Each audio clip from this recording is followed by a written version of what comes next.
Yeah. Time is it, Seth? It's midnight. That means PB&J time. Hey. Who's cake? Hey, look at me, look at me.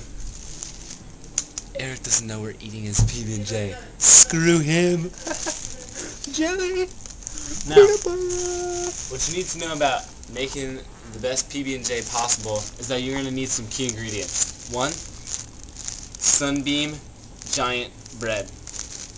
2, you need a paper towel to go over top of your trampoline, because you don't want to make one on top of raw trampoline. People's feet go on there. 3, you need Smucker's Concord grape jelly from Maine.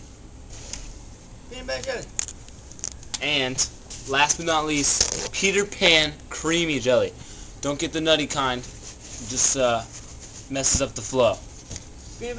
Now, we only have one knife, so we're gonna have to share it, but a good spoon can substitute for the jelly spreading.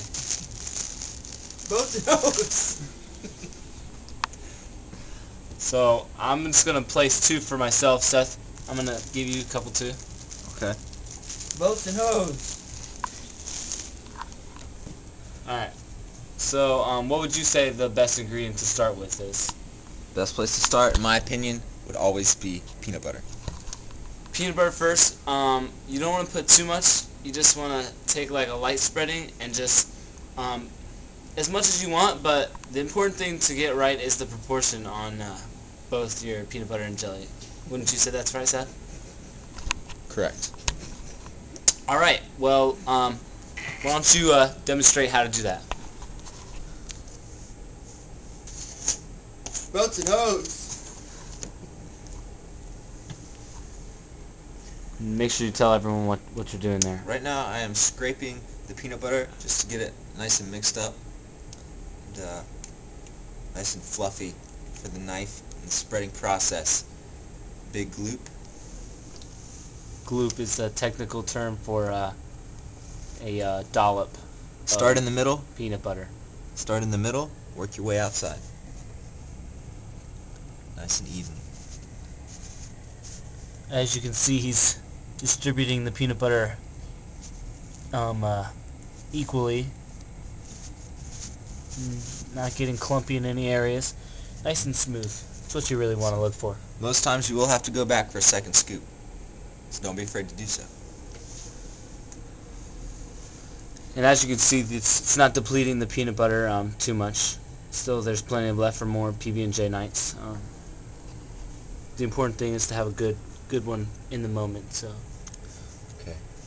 Okay, that's good for the peanut butter. You got some excess? Just go right ahead. Scrape it off. It's going right, in the same place. Right there on the edge. Oh. Just like that. Alright. Okay. Now, the jelly process. Lid back on, but not all the way, because others will use it. Okay. Jelly process. A lot of people don't know about this. Spoon, jelly. Guess what? You want to bring the jelly out immediately from the jar. Unlike the peanut butter, in which we scooped out. That's a lot of freaking jelly. That's a lot of jelly. You want to jelly. put some of that bag. It spreads. Put some of that bag. You got a spoon. Get to it. Yeah, I'm not kidding. Scoop some, half of that. Well, here's what I can do. Instead Both of going and back both. into the jar, what I can do There you go. to satisfy Erik Share the Clements' wealth. need Better share the wealth of that. is transfer. Jelly Because don't jelly- grow on trees. Is probably the most portable jelly. It's a little baby jar. Again, we're going to start from the inside, work our way out. And I don't want to overlook the fact that was just a prime example of efficiency in this peanut butter and jelly process. There's no waste of supplies here. I hadn't started my jelly yet, so there was no reason that Seth couldn't just share some of his. So you learn things like that as you go along. In fact, that was probably a bad idea because this is not sufficient jelly quantity. You might need some more.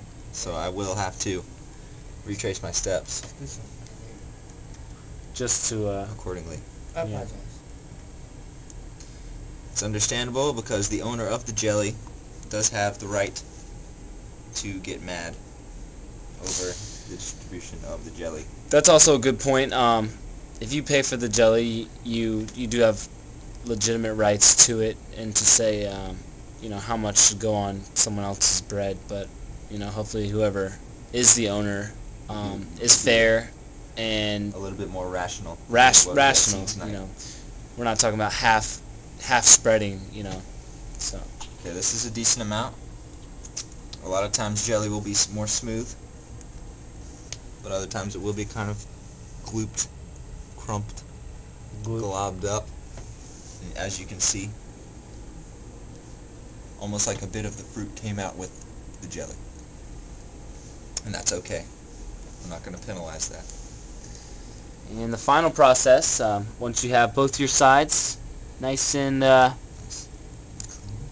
clean, you just want to bring them together to make the perfect PB&J. Clamp, squeeze, and you're done. Hope you enjoyed this little tutorial.